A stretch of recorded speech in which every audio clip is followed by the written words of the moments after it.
And, I declare the meeting open and I now invite everyone to remain standing to say the opening karakia. Whakatakatahau ki te uru, whakatakatahau ki te tonga, kia mā kina kina ki uta, kia mā taratara ki tai. Ehi aki ana te atakura, he tio, he hoka, he hauhu, ti hei Māori ora. Thank you all councillors, please take a seat. Right, I have no apologies. I have no announcements. Are there any conflict of interest declarations? I see none. Confirmation of the minutes. I'm going to move that we approve the minutes of the 11th of November. Seconded Councillor Fitzsimons. Please vote.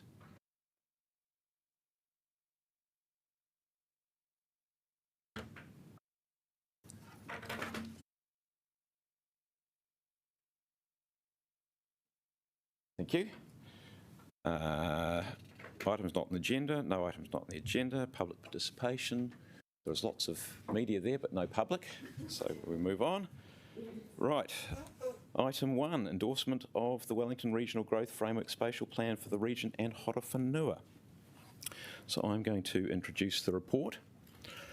Just briefly, look, councillors, this in a way is quite a historic step forward for us as a region. This is about us working together as a region on how we map out the way in which the region grows and develops.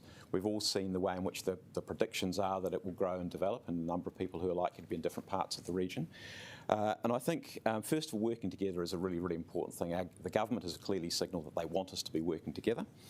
The second thing to say is that it's a real opportunity if you look at the models which are in place in other parts of the country, that it's an opportunity for us to engage directly with government, to have cabinet ministers around the table with us, and also have iwi around the table with us at that high strategic level. So I think it's a real opportunity for us. I think there are some changes which have been suggested in the document, and we've got one about Te Motu Kairangi. I think there are also some other principles which are being talked about, particularly around, I think there's going to be an amendment around how we deal with the economic development side of things. But I think the key bit here is this is about us working together collaboratively with the rest of the region. And I think we should endorse that, and it's an opportunity for us to move forward. As we're doing our spatial planning work, it's very clear that a lot of people have said to us we need to make sure that we're also working collaboratively, not just within Wellington city boundaries, but beyond the city boundaries, and that is what this report is about doing. Second thing which will happen is later on in the just after the new year, there will be another paper which will be about the governance structures and asking you to endorse those governance structures. Now, look, I think there are probably some principles that we need to make sure which are looked after, particularly the primacy of the central city and how important our central city is, not just for us as a city, but also for the region and also for the nation, and that we need to make sure that as we do our planning that we look after that. The second one is that we also need to make sure that our planning is something which drives us towards carbon neutrality. And that's a really, really important aspiration which we have as a nation, it's an aspiration we have as a region, and it's an aspiration we have as a city, and we need to make sure that our urban form supports that. So, councillors, I would encourage you to endorse this. I will look forward to any amendments that there are and wait for those to pick up some of those principles. And so I'm moving, seconded by, I'm just going to second it for me.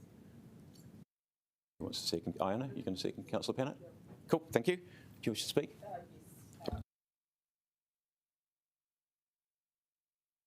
Are there any other speakers? We might as well get the amendments on the table first. So, Councillor Calvert. Thank you. And if it's all right, I'll just talk to the substantive as part of this. Yes, please. Really, just make a comment that with the regional growth plan, that obviously we do need to look at the key infrastructure such as roads, where the housing growth will be, but also we need to consider where the economic activity is also, and that type of economic activity. And I'm pleased to say that that will be considered in the next iteration, and we'll have ongoing conversations and agreements over that. But what I want to move an amendment, and I want to talk about Karori and the West. Karori is one of our largest suburbs. I don't think it's the largest suburb anymore, but it has approximately 18,000 people. Associated suburbs, Northland and Wilton, probably another 7,000. So we've got about 25,000 people over there. The West doesn't feature on the map. And given that we've got a huge opportunity to be able to densify the housing in there, the trouble is there's really one road, there's one tunnel, and that tunnel can't even take double-decker buses. If you want to walk through the tunnel, you've got a pushchair, you can have a single pushchair, you wouldn't be able to have a double. It'd be very difficult for a mobility scooter to get through, and even when buses can't pass each other either in the tunnel. So it is something that's not fit for purpose now, and it certainly won't be in the future, but it doesn't figure on the plan as is. And if it's not on the plan, it's out of sight, out of mind. And you could say, well, it should be somewhere else. Well, it's not somewhere else because it's not in the Let's Get Welly Moving program. Karorians thought, well, it should be there. But it's not. It doesn't figure there because all that's really concerned with is Naronga to the airport. So even though the title says Welly, it doesn't actually include all of Wellington. So really this is asking officers to consider the inclusion of the western area of the city as an area of growth and appropriate investment in terms of infrastructure, obviously Three Waters, and roading and access via tunnels. And this report that's just been provided to us by the Local Residents Association is a fine start, and I commend them. And this is what makes our city that much better, when we've got residents who put all their volunteer time and effort into producing what I think is a top quality proposal. So this is not saying which priority it will be. It's not saying that it will definitely go ahead, but it's actually getting it formally on the table. I will be tabling this as part of this proposed amendment. So it does actually get into our system for consideration. So I look forward to your support, and Councillor Wolfe will be seconding. Councillor Wolfe, do you wish to speak? No, I think Councillor Calvert's pretty... Okay, so the amendment we've got...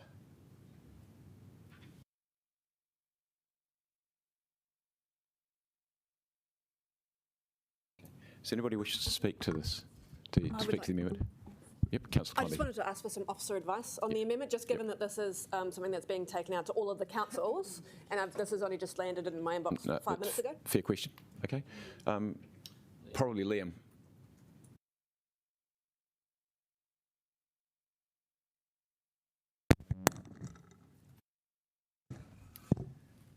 Through your worship, no, I think the recommendation, as said, Councillor Condi's fine. The matter relating to that particular part of the city is well known to this city, but of course, to Diane's point, it's collective across the corridor. The idea about this paper is that the region is thinking as one in terms of managing growth. So does anybody wish to speak to the amendment? Councillor Condi. I just want to speak in support of this amendment, and really enthusiastic to see councillors from the Western Ward, Whārangi West, into supporting increasing density in housing in their ward. I know it's something Johnsonville and Tawa are specifically mentioned as priority areas in the regional spatial plan, and that part of the city is really keen to make sure that other parts of the city are also stepping up to do their part. So I'm really pleased to be able to support this. Thank you. Anybody else? Look, I'm just going to add as well. So thank you, Councillor Calvert, for bringing the amendment, and I also wanted to echo your comment about, it's pleasing to see community groups stepping up and doing some pretty serious work to try and say, look, we've got an issue, and can we find a solution to that issue? In terms of our spatial plan, there is the expectation, at least in terms of the numbers that we've got at the moment, that Karori does take a fairly sizable number. And quite clearly, like most other parts of the city, the infrastructure, we know that infrastructure is not going to cope with growth in a lot of parts of our city. And I guess that what you're saying is that if we're going to have growth in those areas, that we need to do the infrastructure as well. Now, that is not just a message for the western suburbs, it's a message across the board. And that is both the water infrastructure, but also the transport infrastructure in this particular case. So I commend you for the amendment and the Residents Association for the work they've done in bringing this to our attention. Right of reply. Thank you. Yes, it does take communities, and that's where increased density, I don't think anybody doesn't agree with increasing density, it's just how it's done. And when you do work with your local community and with the people that understand the area and what's possible, we will get much better results. So this is not about what, but it's about how we do it. And I think that's the message that I've always reiterated. So thank you, and I look forward to your support. Thank you. I will put the amendment and then we'll go back to the substantive.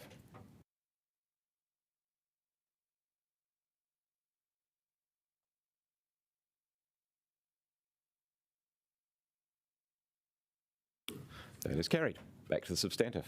Anybody else wish to speak on the substantive? Councillor Free. And then Councillor Matthews. So can I just check that the amendment regarding the motor kairangi is been included? Yes, and that's with officer support. Yeah, no, that's good.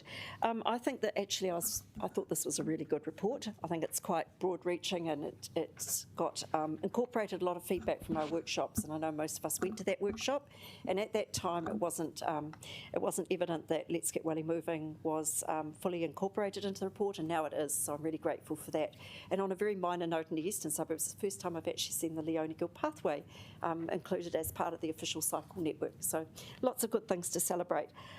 It's interesting that I think for the first time this really clearly signals that a lot of the growth is going to be happening outside of Wellington City. So we've got 43% in that western coastal corridor, 31% in the Hutt Valley region, and only 26% in Wellington City itself. But remembering that some of those areas towards Tawa and Porua do come into Wellington City. I was actually really heartened by the focus of the dialogue in the report. So the things that have been identified clearly around housing, including housing for iwi, I think that there's a lot that we need to be thinking about there, and making better use of the region's really limited greenfields. I've long thought that when we have precious land, we do need to be quite mindful of not building too many more great big houses, but making use of density to do it really well. The transport system has always been my passion, and I'm really keen to see the emphasis on safety, reduction in carbon emissions, and also, of course, a really important focus on a 40% mode shift away from private vehicle use towards public transport, walking and cycling. And, in 3 minutes you can't say a lot about this report, but on the whole, I actually thought it was very readable, very overarching, and actually had a lot of good material in it. I'm pleased that the officers are going to do some more work, just a little bit of reinforcing the need for some more green space on the peninsula, officially green space on the peninsula, because at the moment a lot of that is land which has not been formally incorporated as reserve land, and we do need that green space on Motu Kairangi. So thank you to officers for agreeing to talk to project people about that. Councillor Matthews, then Councillor Fitzsimons. Kia ora koutou. I'm very happy that this framework is in front of us and that we're thinking regionally about how we're going to house people and all of the other things around the way that they live and work. For me, it is a little bit light on accessibility issues. I did find one mention, but I do think it needs to be more holistically through the report with an ageing population and with regards to disabled people, especially when there's such a focus on walkability, that we do need to think about accessible housing, universal design, but also transport matters, and so I think it needs to be further embedded, and I think that would be a great stage to happen next. I also want us to be able to think about regionally about tools that we can use to increase affordability, such as inclusion rezoning. So I think that would be a really good how we make this housing. What tools do we have across the region to make sure that this housing is affordable? And I guess I also just want to say that thinking regionally about housing doesn't mean that we give up on affordability within Wellington City. That examples from overseas, for example, San Francisco, which is one of the most expensive cities in the world, is that when they have resilience issues, most of the essential workers actually can't afford to live in the city. So we need to be able to have people here that do, we can't just have every single person that's a cleaner or a security guard or living further and further away, because that's where the affordable housing is. So, and the other thing I guess about San Francisco is that they had really, because of the unaffordability of that city, that a real decreasing population of children. So, because young families could no longer afford to live there. So, really excited that we're thinking regionally, but also we need to keep that focus on housing and affordability within our own city. Thank you. Thanks, Councillor Matthews. Councillor Fitzsimons and then Councillor Day. Yeah, I just want to endorse the comments of Councillor Matthews around inclusionary zoning, because I think that the new urban policy statement really is a signal to local government from central government that we've failed in the past on housing, and you just need to look at this report to see the degree of supply and affordability crisis that the region is facing. It has in here a number of statistics on it, but I was particularly taken with the comments around social housing. It talked about that there'd been a 5-fold increase in social housing compared with, so it's 1,600 people in the region compared with 300 people just 5 years ago. So we've obviously got a major problem with housing affordability. That's not news to anyone, but it's at all levels of the market. And I guess I'm concerned that I think this document is good, but what we need to see is action and homes built as soon as possible. And I think that this document is a signal. It's a regional document. We have 5 councils in this region, 62 elected officials by my count. Each council has their own senior staff administration systems. It seems like unnecessary and widespread duplication of roles to me that have been failing residents. So I do think that every time we're trying to deal with really difficult issues like housing and water and climate change, we do gravitate to regional and national solutions. So I do think that this paper is really a signal that we should once again be considering amalgamation. And from my perspective, it only failed in the past because of some weird descriptions of Lord Mayor and some very odd approaches to consultation. So I think this and the failures that we're seeing with water infrastructure really signal that this region deserves us to take the problem seriously, and that means working regionally and, in my view, starting to take those first steps to investigate amalgamation. Thanks, Councillor Day.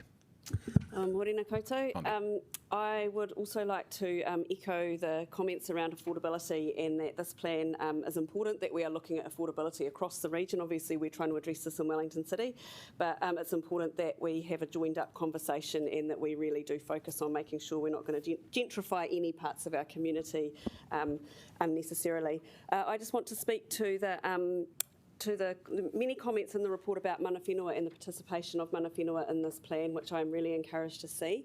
I do hope it's being well resourced, because I know that this takes a lot of time for mana whenua to work with. But I really also am pleased to see that there's the opportunity for an iwi spatial plan within this. Our territorial boundaries are really problematic for iwi.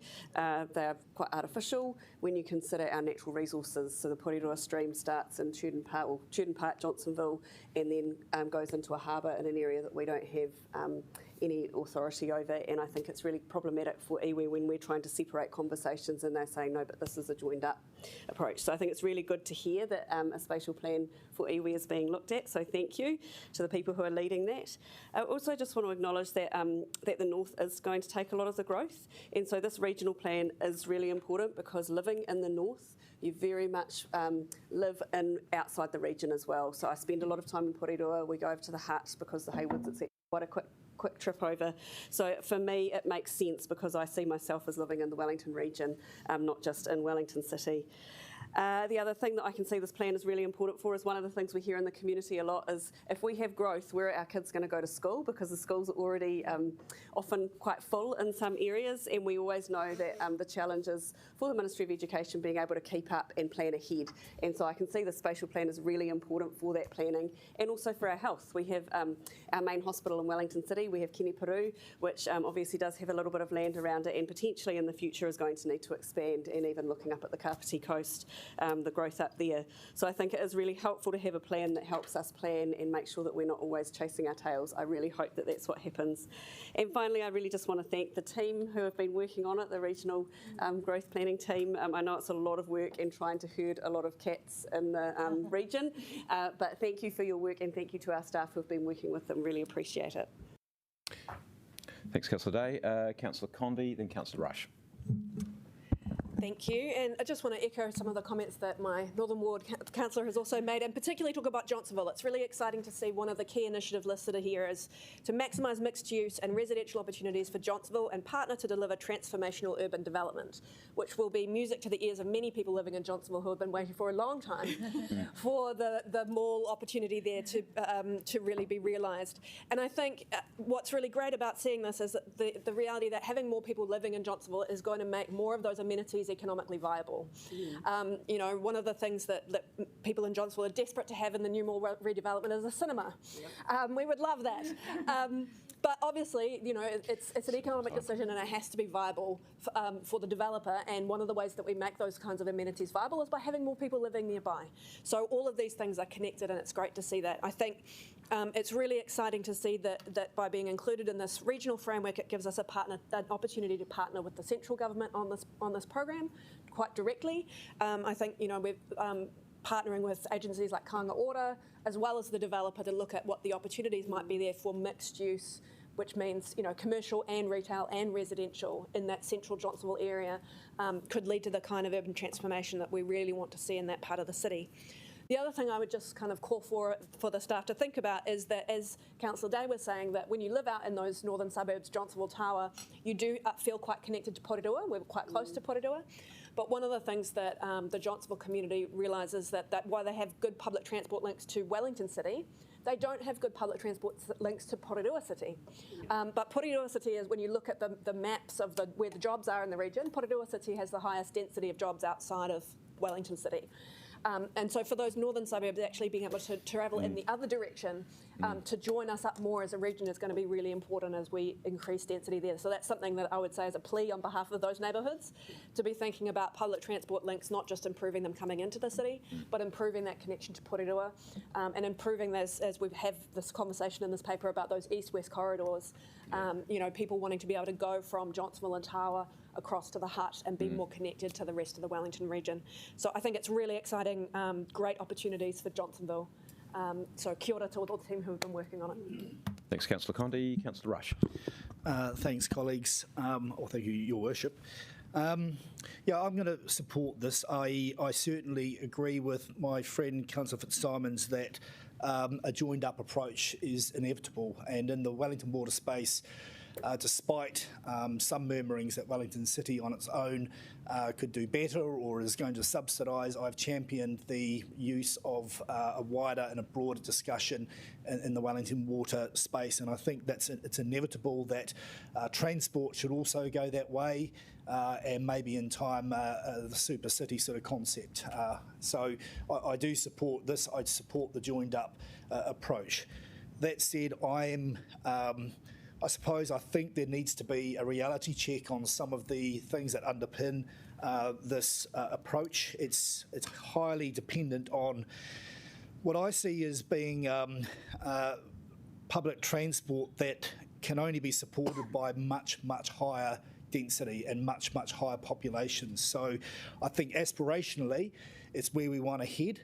I think that there will be a long time before we've got the sort of population to support the sort of metro service once every 5 minutes that we see in other parts of the world.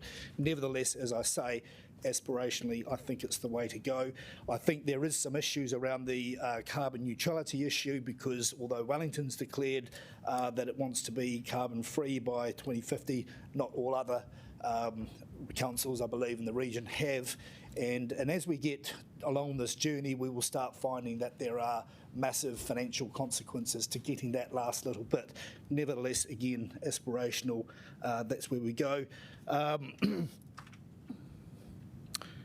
that's my comments. Thanks. Thanks, Councillor Rush. Councillor Foon. Thank you, Your Worship. Kia ora tātou, and I would also like to thank all of those that have worked on this initiative. As a Wellington citizen, it gives me great faith in the way that we're going forward when we're looking at it as a coordinated approach. I actually want to acknowledge Councillor Fitzsimon's comments and those of my colleagues. There is a lot of practicality in thinking regionally and from a mana whenua perspective that our boundaries are not seen as the same. So in this talk, though, I really want to acknowledge the initiative around a circular economy that is coupled with a climate change plan to reduce emissions. This is very critical, as we can see that as a region we are not reducing waste at the moment, and that many councils are starting to freight our waste off to other places as space is becoming limited.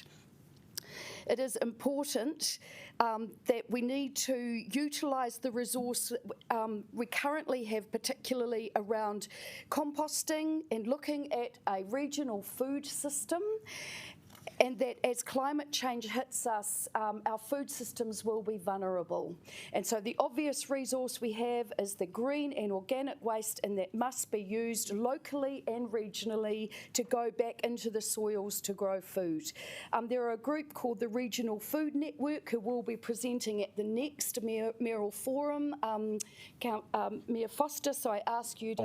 On Friday, great. To really listen to what they are asking of the region and to incorporate as much of that kaupapa into this plan as we go forward. Kia ora. Kia ora, Councillor. Councillor Bennett. Thank you, Your Worship. And look, today is a day of getting things done. We are definitely, we're going to pass a big growth plan and also a waste bylaw. So that's fantastic. We said that we wanted to get things done and we are doing that. For my part, I'm just relieved that I no longer have to spend your time putting up 10 amendments to put in climate change and sustainability. It's fantastic that those models of sustainable planning are now being accepted as common sense and have wide backing. I think it's good that we're taking a regional approach, and I'm grateful that staff have worked with iwi to try and incorporate them properly into the decision-making process, although there's still a way to go. There is a lot of way to go, and we do need to resource properly. We do need to build houses. I think that is very, very clear, so it is good that we have got yet another thing that we can do as local government, because of course we must play our part. And of course there is wide recognition of the need to invest in green spaces in the Three Waters infrastructure and transport. Look, there are a few issues though for me that need to be addressed. This consistent focus on multimodal transport systems make me go, oh, here we go, more cars. 25,000 more cars coming along Transmission Gully. I'm not exactly sure where we're going to put them because we're going to remove parking. The issue about how we pay for all of this wonderful infrastructure is a massive problem, and government will need to come to the party. There has been a reference made to local government failure. I think we're all in this together. The central government obviously has much work to do to cool a very overheated housing market, and looking forward to seeing what they've got to say there. Look, I will just note that 40% of the growth is north of Tawa. This actually is a bit of a problem, so this will be confronting for me as we go through our own spatial plan, because actually that's too many. And unless there's good economic development out there, we are condemning people to spend a lot of time travelling. So that is something, as we deal with our own spatial plan, I think that needs some more consideration. But look, it's a good day, and I really want to thank the staff. This is an enormous amount of work. You've worked really, really hard and have taken quite a visionary approach, and that's appreciated. Thanks, Councillor Pannett. Nobody else? Okay. Right of reply. Look, councillors, thank you for a good and wide-ranging debate. I didn't necessarily expect amalgamation and circular economies to be parts of that, but that's all good. So look, some comments that people have made that I thought were worth responding to. I think several of you have raised the issue of where growth is expected, and of course these things are a crystal ball. The one thing we know about crystal balls is the chances are they're going to be wrong, but they're going to be a rough step in the right direction. I think the point that was made, I think Councillor Pannett, you made it at the end about where the growth is going to go and the relationship between where housing growth goes and where employment growth goes is going to be a real one, because if we're going to become a lower carbon economy, those two things have to be together. And that's actually a pretty fundamental challenge, because people coming into Wellington is what our city has been based on. But on the other hand, if we start taking employment out of Wellington, it's going to be a really, really tricky balancing act over the next 30-odd years. Councillor Matthews, you raised the issues of accessibility, and look, I will certainly undertake to make sure that those things are front and centre, because it is absolutely important that this is inclusive and that everybody is able to get around and do the things and contribute to and participate fully. I think it's utterly essential. You also made some comments, there were quite a few comments about affordability generally, and what we do in terms of providing for space is only part of the answer. I mean, I think there was a mention also of government's role in this. I think one thing they've done really, which is really, really good, and I've said this before, is the investment that's been put into, from the last budget, into more skills training, because we need the people to build the houses, to build the businesses. That's utterly essential. But obviously there are some things in the macroeconomic settings which are, we've got really low interest rates, and it really only seems that house prices are going up and up and up. And so of course everybody goes, well, where am I going to put my money? House prices, and they push them up again. So clearly the government has exercised about that, and hopefully we'll be able to do some things to just say to people, tie-ho a little bit, because I think we need to do that. The challenge seems to be to say, well, they don't want to collapse house prices or to reduce them significantly, but at the same time want to hold them. It's a very difficult message to have. Councillor Matthews, you also mentioned affordability of housing and those essential workers, and of course we are taking steps on that to provide for long-term secure rental accommodation where council takes the head lease and then rents out. And if you're a good tenant, you're able to stay there for the length of our lease, which at this stage is 15-year leases. So that's providing some good security to people. So we are trying to do some things there. You also mentioned the issue with children. I know we have a lower proportion of families and children, particularly in the inner city. And I think there was also mention that somebody made about planning for schools. And I think that is a real one, particularly if the central city grows a lot. Kind of thinking, how do you provide school space, particularly primary school space? I mean, secondary schools are providable, but particularly primary school space in that central city is going to be a real challenge, and it might not be the kind of model of schools that we've had before. It might be kind of the model if you look and you see some of the denser places in the States or Europe, which is quite a different school to what we're used to. So that's going to be a really interesting challenge. But the government needs to step up there too. It's not just about providing for housing; it's about providing for non-residential activity as well, whether it's business and commercial activity, but it's also those essential health and education facilities. The amalgamation question which you raised, Councillor Fitzsimons, is going to be an interesting one. But it is interesting. There's quite a few things, whether it's water, whether it's this kind of planning, whether it is the way in which the RMA might change, that they are all kind of starting to ask those kind of questions. And I know that that's a question that's exercised in the local government community generally about what it means for local government. And it is a profound conversation that we need to have, because there are advantages in big, but there are also advantages in connectivity with small. So, and that's a real conversation that our communities need to have. And to date, I think the only amalgamation that successfully got through a community deciding that it wanted to do it was Banks Peninsula with Christchurch. So it's not something which communities have generally said we want to do, and governments have had to push it. So it'll be an interesting conversation if that is a way which we move forward. Councillor Day. You mentioned, I've already covered that thing about affordability, gentrification, so how we build and what we build. And I think one of the things that we have tended to do, the size of housing has grown and grown and grown, in other words, the individual unit, and that obviously makes it much more expensive. And it also, I keep on harking about this, that we've got a lot of older people who are sitting in larger houses who would like to downsize, but they can't find anything. Malcolm's nodding his head, who can't find anything. And what does that do is that means a 4-bedroom house is locked up with maybe one person, maybe two people in it who would like to find a smaller house but can't because they're not there. And that is where I think we need to take a lead. It's where the government needs to take a lead with Kāinga Ora to try and deliver the right kind of housing for the people, what people need. Councillor Condi, Johnsonville, completely agree that poor Mall seems to be a bit cursed by, first of all, global downturns in the GFC, and then of course, just about that was looking really, really good, and then COVID comes along. So clearly they need to be in a situation which something works economically. But I think there's a shift in thinking there, which is much more the residential part has got to be a part of that mix as well, rather than just being a commercial. And you're 100% right, completely agree with you about the more people living close to our suburban centres, close to our central city, able to walk to them, to be able to go to the shops, to be able to go to the public transport. That is what that's the journey we've been on for a long time. This gives us a real opportunity to reinforce that, and I think it's really, really important. I agree with you also about the public transport links across and between Johnsonville and Horowhenua and across to the hut are really, really important. Councillor Foon, yes, circular economy, really, really important to us. And the one thing I would say here is that there was an opportunity for us a little while ago to be able to work together. And we were talking about bringing the landfills of the region, doing solid waste together. That got politically torpedoed. And I think that was unfortunate because, of course, one of the things that does is then our landfills compete with each other, and we can't then set the prices that we need to set to be able to say to people, actually, you need to change your behaviours. So we do need to be joined up in our thinking around that to try and incentivise good behaviour.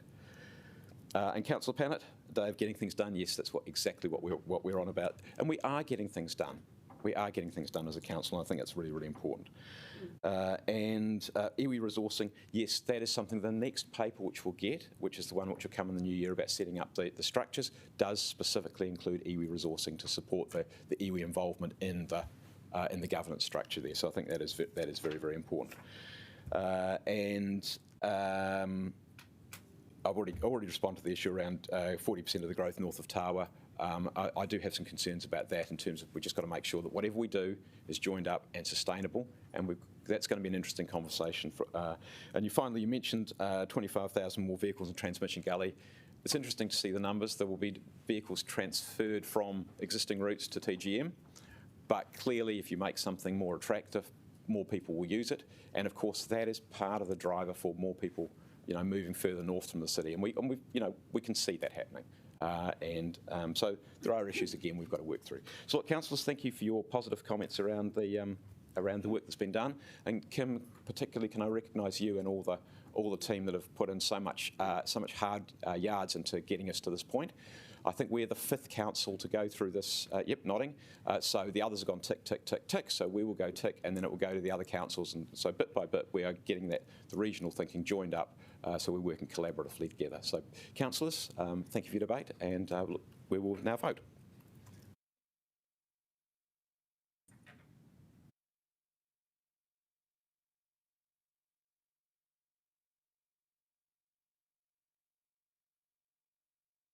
Thank you. Okay, that takes us to committee reports. Regulatory Processes Committee meeting. Councillor Sparrow.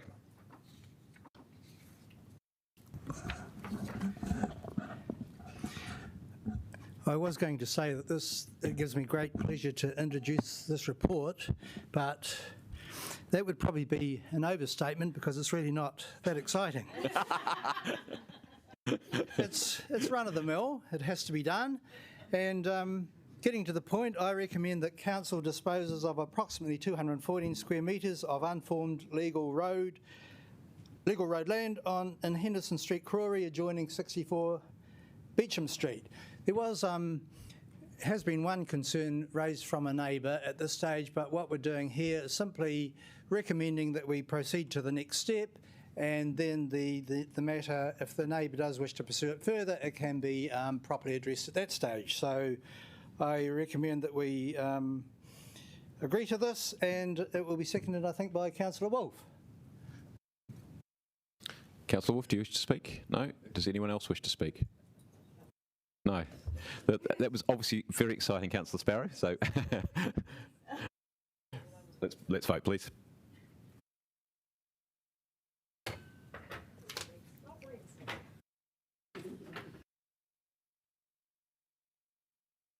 That is passing. Yes, you are certainly missing out if you're not on the committee.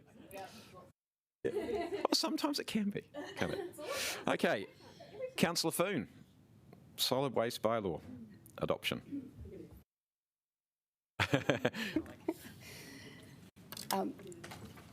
can I please table the controls part of the report for the bylaw? Thank you. Kia ora, councillors. It gives me huge pleasure to bring this paper to you today, which is asking you to adopt the Solid Waste Management and Minimisation Bylaw for Wellington City Council today, which will help enable better waste management and waste minimisation for Wellington City. It's a celebratory day, as Councillor Pennant has been pointing out, as it has been the work of many of our council officers working alongside councillors in a fully integrated regional approach to how we go toward waste minimisation. As I said, it's taken 3 years and a lot of work, so I really do want us to commend our officers and the thorough work that they've done on this. I'd also like to acknowledge the work of Councillor Pennant, who has been part of the origination of this bylaw review when it started, and also I'd like to thank our community who came and really wanted to contribute to share their knowledge and expertise to get this bylaw fit for 10 years. And personally, I've got to say I'm really keen to get this out of my handbag because it's been travelling around with me for the last few weeks. Look, while we know that there'll be rapid changes, so this bylaw will last us for 10 years, and while we know there'll be rapid changes as we race toward being waste-free and a circular economy society, there are controls that will enable flexibility on changes that can be made as we need to adopt systems to meet our waste minimisation goals. For example, when we have an organic collection service and we will require our customers to use it. Small tip off here, many other councils have already added an organic collection service for the same reason. But anyway, I won't start that conversation today. Why am I excited to bring a bylaw? Like, I can't believe that was the first thing I was asked to do when I came to council, but actually it's about enabling better management, and you know I love a good service and I want to see council be competitive in what we do, but it is the first time that we'll require action to contribute to our waste minimisation goals. And speaking to the last paper, with my hat on as the chair of the Regional Waste Minimisation Committee, I can say that all 8 councils from Kapiti to Wairarapa have committed to the target of reducing waste by 1/3 in our regional waste minimisation plan, and that the actions that have been put in this bylaw are a very strategic part of enabling that. The key initiatives will enable waste operator licensing, which will mean that councils will be able to legally acquire data from Councillor, I'll give you extra time. Operators, thank you. But we know that we've got 500,000 tonnes of C&D waste going to landfills, and that's a hell of a lot of elephants. Large-scale construction projects will be required to provide a waste management and minimisation plans, space for waste collection and recycling facilities and multi-unit dwellings, and as one reporter said, she couldn't believe that in 2020 buildings are not yet required to do this. So I'll cut it short, there are requirements for better separation at our landfill face, which is something we need to do as a council, something that we can do that will enable us to progress to a circular economy. So I ask for your support and thank you very much for that today. Thank you, Councillor Foon. It's going to be seconded by Councillor Pennant. Thank you, Mayor Foster, with a large smile on my face, and it really does give me great pleasure because today really we are making the first step towards the circular economy. I want to make sure obviously that this concept is deeply embedded in all our work. As I pointed out to you, Wellington is one of the worst performers in the OECD in terms of waste, so we are working hard to reverse that. And I think, this is partly as a result of the fact that we lost control of the waste market through user pays, and we actually need to look at reversing some of that. I, of course, want to give a huge thanks to my colleague, Councillor Foon, for her amazing leadership in the waste area and for taking a really strong business focus. The submitters were amazing and we have listened, which is why I did move some amendments, which I'm very grateful to colleagues for supporting. We do value your feedback and we love the work that you're doing. So the purpose of the bylaw, which is really where I focused on, was to bring that amendment around its purpose being about moving towards the circular economy through managing waste better at events and through construction and demolition in multi-units. So that is a wonderful thing that we can finally say, look, we are moving from the linear economy, which has been such a disaster for our planet, to a circular one. And also taking on board the submitters' feedback that instead of just talking about minimisation and management of waste, we do need to take the waste hierarchy seriously, which is about refusing and reduction. And so those words are in there. So thank you very much for giving us that feedback. Look, there is still a lot of work to be done. Councillor Fitzsimons, thank you for reminding us around multi-units. There are some, and Councillor Free too actually, there are some equity issues, and I think generally I've got to a place where I think Council does need to actually get back into that market rather than leaving it to the private market. Some multi-units should not be serviced by councils and others not. Everyone must be treated the same, and so I look forward to the work that will be coming back as part of the LTP next year on that one. The part that most excites me too, of course, is the licensing. You know, the giant wheelie bins that litter our footpaths are a disaster for our zero waste goals. We need to make sure that we have got organics and plenty of recycling and small rubbish bins. And it's just wonderful that finally we can get this through.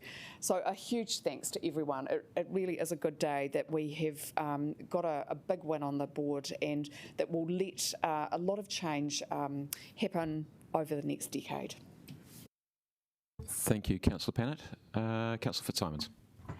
Yeah, look, I really don't want to talk about the substance of the bylaw. I really just want to pay tribute to Councillor Foon and her leadership on this, because I know being a ward councillor with her in Paikawakawa Southern, right from the time that she stood for election, she has been passionate about this, and actually her speeches in the community about what people can do to reduce waste are genuinely inspiring, and people really connect with them. So I just want to say that not only in this bylaw, but in those speeches you do and the practical examples you give to people, you've already made a real difference. Kia ora. Councillor Condy. Sorry. Oh, okay. Well, I'll take the officer advice on what?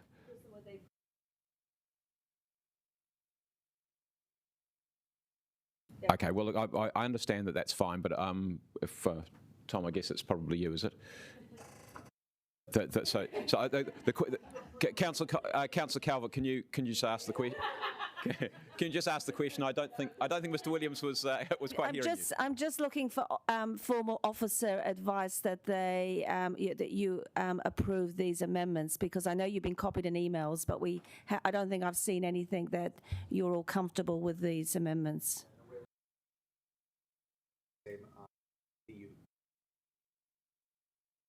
Cool, thanks. Done. Councillor Pannett, you had a question too, did you? Oh, right. Do Sorry, officers accept that the amendments were passed at SPC, therefore just been given effect to? Yeah. Thank you, Tom. Right. Councillor Condy.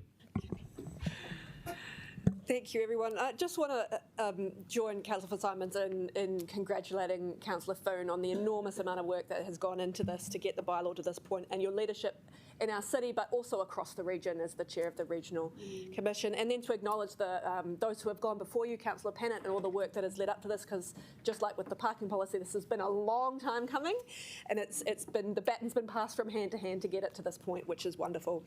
I think, Councillor Foon, when you arrived at City Council, ready to get us to zero waste, you didn't imagine that the bylaw was going to be the first thing that you had to do, or that you would spend as much time as we have talking about sewage sludge.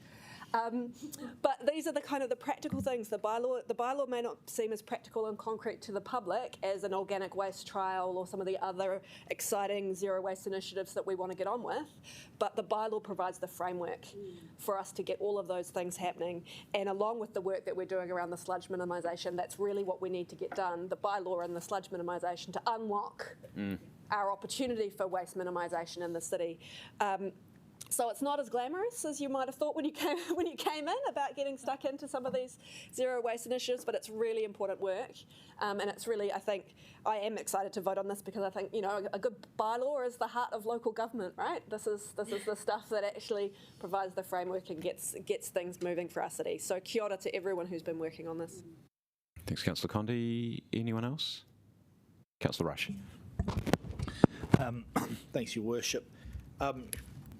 put that on my face and not in my eye. Yeah, I'm very pleased to support this. I mean, certain basic things that you see in parts of Europe and where I lived in London, where how waste is managed is long overdue to be adopted here. I was also quite surprised that certain regulatory reinforcements weren't here. I just want to pick up, though, on something that Councillor Pannett mentioned about the linear economy being a disaster. And, you know, we hear this narrative that the Western world's been a disaster, and yet the last 150 years has been the most productive period of human advancement. Medical science advances have extended human lives. Women used to die most often in childbirth, not anymore. Equality, reduction in poverty, less war, more peace, all of which can be attributed to the way that Western countries have organised themselves.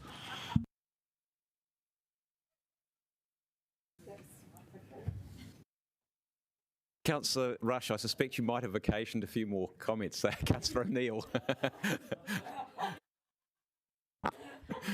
No problem. Now I'm tempted too. I'll keep it relatively positive. Just to first start by congratulating Councillor Foon, Councillor Pannett and the many councils before this to bringing waste to the forefront is a very large issue in Wellington. As we know, all across our communities at the moment, over Te Motu Kairangi Peninsula and Houghton Bay and many other places of our city, waste has become pretty front of mind for a lot of people affected by this. The reason we have these rules in place to regulate the waste is to take care of our public health, the health of our environment and the future generations. Councillor Rush, if I could just briefly respond to your comment, the reason that we have these rules in place is to actually stop some of the largest extinctions and desecrations of natural beings in the environment. We have the largest, most severe amount of bird life, of plant life that has been lost in New Zealand just over the last 150 years. So while it may have been productive for economy, it has been destructive for our natural environment. And coming back to the paper again, this is all the more reason why this should be brought to the forefront and be considered so important. There are very serious amounts of impacts. There's impacts on the food basket, there's impacts on the livability of particular areas as well, and I'm really excited to see this pass. And lastly, just to also raise to the table how proud I am of this council and its commitment to minimising waste harm in our natural environment, how we are moving towards a circular economy, and to thank Councillor Fern again for your education and advocacy on this topic, because I know I've made a lot of changes in my personal life because of you, and I know that your mark will be left through this and many other policies on waste. So kia ora. Kia ora.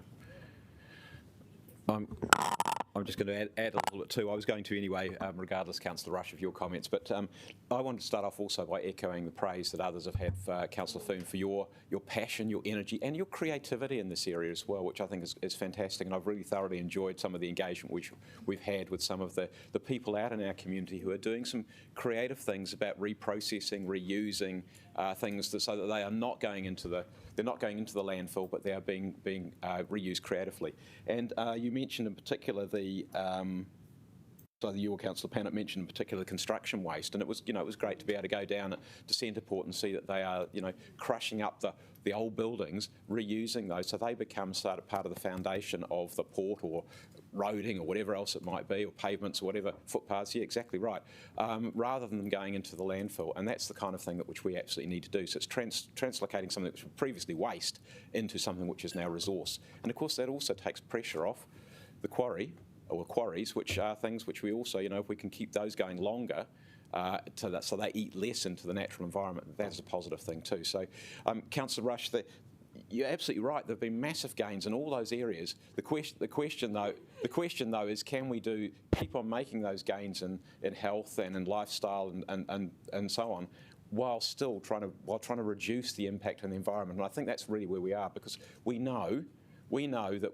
I think this generation, more than any other, knows that we've put too much pressure on the natural environment, and we have to dial that back, because if we don't, we're not going to have it, and it's not going to sustain us, and it's not going to sustain other species. So, we've got 1 million species which are at threat of extinction around the world. That is not something which we as humanity can be proud of. It's something which we as humanity should be going, no more of that. It's the comment you made, Councillor O'Neill, about about the impacts into food chains. Well, we hear and we read all the time about there'll be more plastic in the sea than there are fish. That is not the stewardship of, we're supposed to be the smartest creatures on the planet. We are not doing that particularly well. So we have to change. And I think this, while that's a big extension from a bylaw in Wellington City, it's part of what we all need to do, which is to reduce our footprint on the planet we call home. And I just wanted to finish off by saying, this for me is about that beautiful, well, I think it's a beautiful word, kaitiaki, and for us showing kaitiakitanga, which is stewardship and care for what we're entrusted with. Because, we'll be gone one day, there'll be others who'll come after us, but we want to make sure that there is a decent planet for them, and there is also a decent planet for other species to share too. So Councillor Foon and Councillor Pannett in particular, kia ora, and looking forward to continuing this work.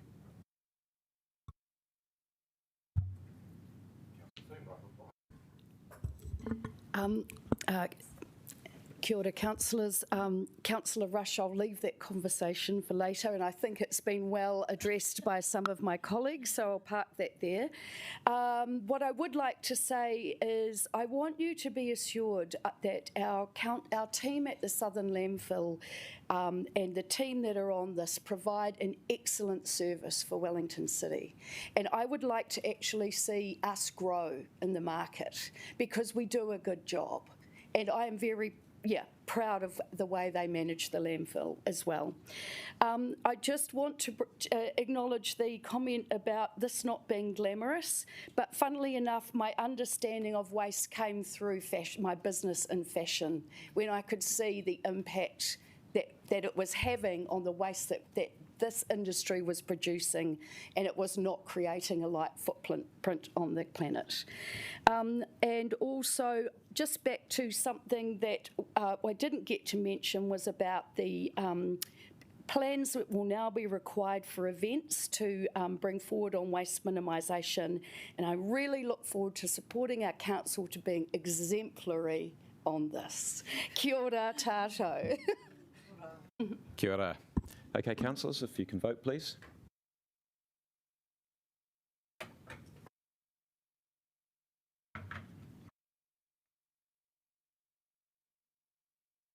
That is unanimous. Well done, Councillor Foon. Well done, Councillor Pannett. Congratulations. And well done to the officer team behind you as well. Okay, councillors, just before we conclude the meeting, we've got Wellington Water coming in at 11, and that's a talk through the annual report, because there are obviously some issues which we need to work through in terms of the quality of the information, etc., the accuracy of the information which have been raised with us by our auditor. So if you can, when we'll finish, we'll take a break. There'll be some morning tea there, and then you've got a bit of time before coming back at 11 o'clock for that. Okay, councillors, if we can be upstanding. Unu here, unu here, unu here, ki te uru tapanui. Kia wātia, kia mama, te nākau, te tinana, te wairua. I te ara takatu, koe rā e rongo. Whakarea aki ki ronga, kia wātia, ai rā kua wātia. Councillors, thank you. That concludes the meeting. Well done.